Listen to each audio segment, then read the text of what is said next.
दोस्तों, कैसे हैं आप लोग। आशा करता हूं कि आप लोग अच्छे होंगे। आज हम लूज कनेक्टिव टिश्यू के बारे में जानेंगे। देखिए, जो सारे टिश्यू होते हैं वो सेल से मिलके बनते हैं। Tissue is the combination of cells जिनका एक स्पेसिफिक फंक्शन होता है। तो ये जो सेल्स होते हैं, जैसे कि ये हमारा एक टिश्यू है, तो ये कई सारी सेल से मिलके बना है। तो ये सेल्स जो होते हैं वो जिस मीडियम में रहते हैं, यहाँ पे एक मीडियम होता है जिसके अंदर सेल्स प्रेजेंट होते हैं। ये मीडियम, इसी मीडियम को हम बोलते हैं मैट्रिक्स। क्या बोलते हैं? मैट्रिक्स। और ये मैट्रिक्स वही होता है जिसके हिसाब से हम टिश्यू को अलग अलग चीजों में डिस्टिंग्विश करते हैं या डिफरेंशिएट करते हैं। जैसे लूज कनेक्टिव टिश्यू का मीडियम अलग होएगा, उसका मैट्रिक्स अलग होएगा। हमने सपोर्टिव टिश्यू पढ़ा था, उसका जो मैट्रिक्स होता है वो डेंस मैट्रिक्स होता है, जिसपे डिपोजिशन होता है कैल्शियम और फॉस्फोरस का। वही बात करें हम लूज कनेक्टिव टिश्यू का, इसका जो मैट्रिक्स होता है वो जेली मैट्रिक्स होता है। कैसा मैट्रिक्स होता है? जेली मैट्रिक्स होता है। और ये जो जेली मैट्रिक्स होता है ये बना होता है कार्ब से, प्रोटीन से और वाटर से। तो इसी के बेसिस पे हमने लूज कनेक्टिव टिश्यू को जाना है। जानेंगे हम कि ये जो लूज कनेक्टिव टिश्यू है वो उसका जो मीडियम होता है उसी मीडियम को हम मैट्रिक्स बोलते हैं। वो मैट्रिक्स जेली लाइक मैट्रिक्स होता है। और ये जो जेली मैट्रिक्स होता है ये कार्ब्स कार्ब्स कार्बोहाइड्रेट, प्रोटीन्स और वाटर के कॉम्बिनेशन से मिलके बनता है। अगर हम बात करें तो हमारा लूज कनेक्टिव टिश्यू दो टाइप का होता है, एक होता है एरियोलर टिश्यू और दूसरा होता है एडिपोज टिश्यू। तो हम एक एक करके दोनों के बारे में जानेंगे। पहला टिश्यू जिसके बारे में हम जानने जा रहे हैं उसका नाम है एरियोलर टिश्यू।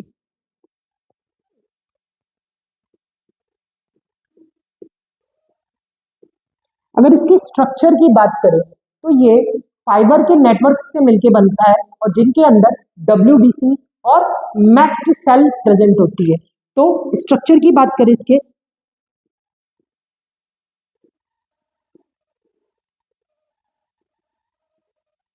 तो ये फॉर्म्स बाय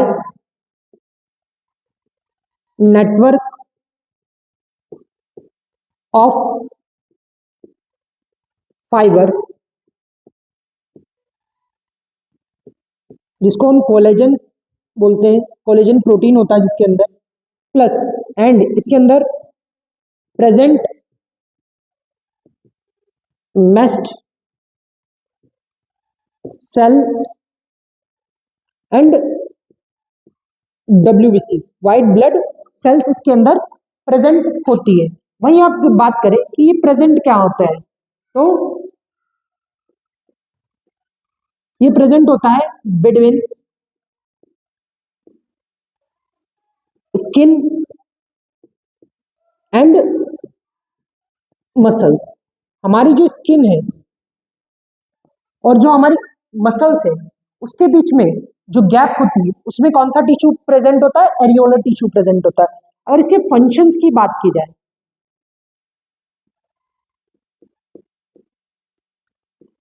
तो ये क्या करता है?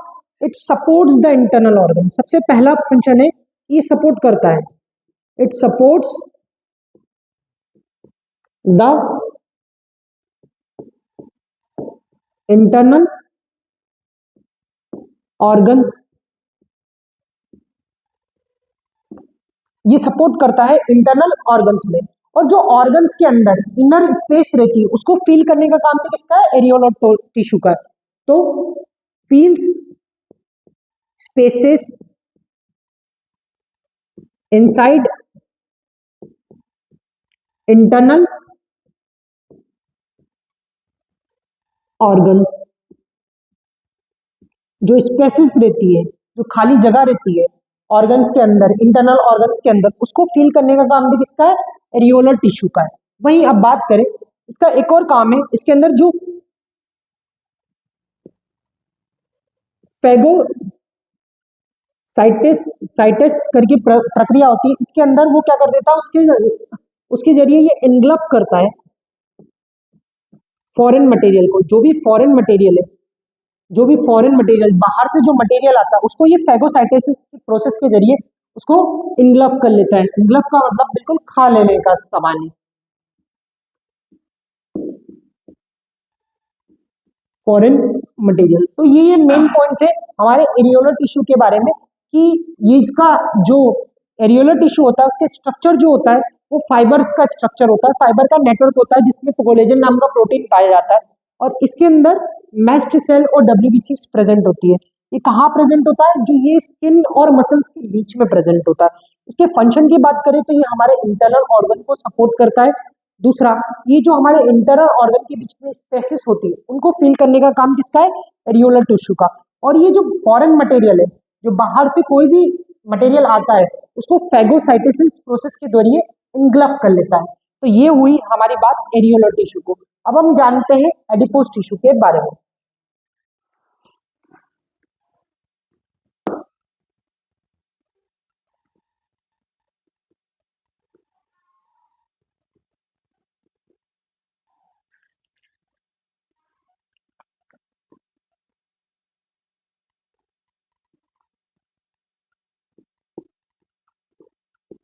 एडिपोज टिश्यू, देखिए इसको बॉडी फैट भी बोला जाता है, बॉडी फैट बोला जाता है। अगर इसके स्ट्रक्चर की बात की जाए तो ये जिस सेल से बनता है उसी सेल को नाम है एडियोपोसाइट्स। क्या बोला जाता है, एडियोपोसाइट्स। तो इसके स्ट्रक्चर की बात करें,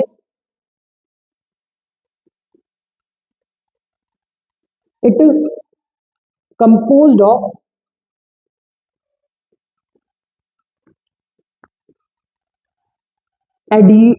एडिपोसाइट्स।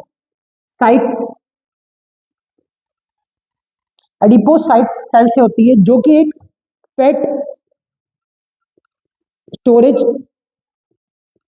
सेल होती है। कैसी सेल होती है, फैट स्टोरेज सेल होती है, जो कि एक फैट स्टोरेज सेल होती है। अगर एडिपोज टिश्यू के फंक्शंस की बात की जाए, अगर इसके फंक्शंस की बात की जाए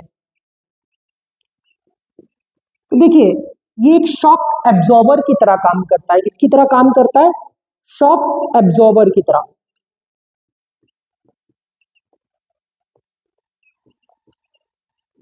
देखिए आपको कहीं भी कोई भी चोट लग जाती है या आप कहीं से टकरा जाते हैं, उससे जो शॉक जनरेट होता है उससे प्रोटेक्ट करने का काम किसका है, एडिपोज टिश्यू। और आपका जो टेम्परेचर है, ये एक टेम्परेचर इंसुलेटर की तरह काम करता है, टेम्परेचर इंसुलेटर की तरह वर्क करता है।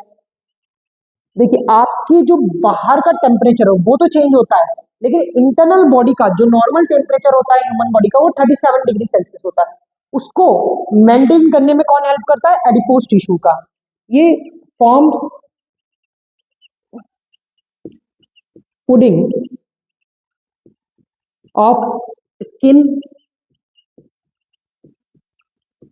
Kidney and eyeball. हमारी जो किडनी होती है, स्किन होती है, आईबॉल होती है, उसकी पुडिंग बनाने में कौन हेल्प करता है, एडिपोज टिश्यू हेल्प करता है। अगर हम बात करें एडिपोज टिश्यू के बारे में, तो आपकी बॉडी में जो फैट स्टोरेज होता है, चाहे वो थाई के नीचे हो, आपने देखा होगा जो कैमल होता है, कैमल में जो हम्प पाया जाता है वो भी किसका बना होता है, एडिपोज टिश्यू का बना होता है। ठीक है, एडिपोज टिश्यू भी दो टाइप के होते हैं, व्हाइट और ब्राउन एडिपोज टिश्यू।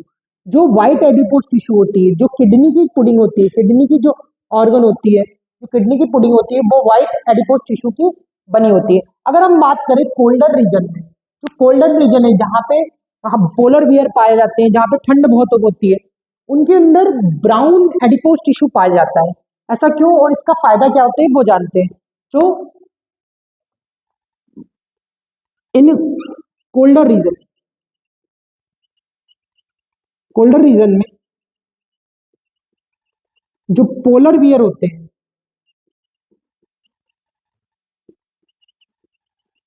उनके अंदर ब्राउन एडिपोस टिश्यू पाया जाता है। जो ब्राउन एडिपोस टिश्यू होता है उसके अंदर क्या होता है, जो माइक्रोकॉन्ड्रिया की संख्या होती है, जो माइक्रोकॉन्ड्रिया की संख्या होती है वो ज्यादा होती है। वो माइक्रोकॉन्ड्रिया की संख्या ज्यादा होने से कारण क्या होता है, एटीपी का प्रोडक्शन ज्यादा होता है, जिसके कारण जो नॉर्मल हीट है उससे 20 टाइम्स ज्यादा हीट जनरेट होती है, 20 टाइम्स लार्जर हीट प्रोड्यूस, जो कि उनको वहां के कोल्डर रीजन से, जो वहां के क्लाइमेटिक कंडीशन से बचाने में हेल्प करती है। तो आज हमने लूज कनेक्टिव टिश्यू के दोनों टाइप्स, एरियोलर टिश्यू और एडिपोज टिश्यू के बारे में जाना। आई होप आपको इसके बारे में समझ में आया होगा। आने वाले वीडियो में हम डेंस कनेक्टिव टिश्यू के बारे में जानेंगे। तब तक के लिए please like the video and subscribe the channel. Thank you very much.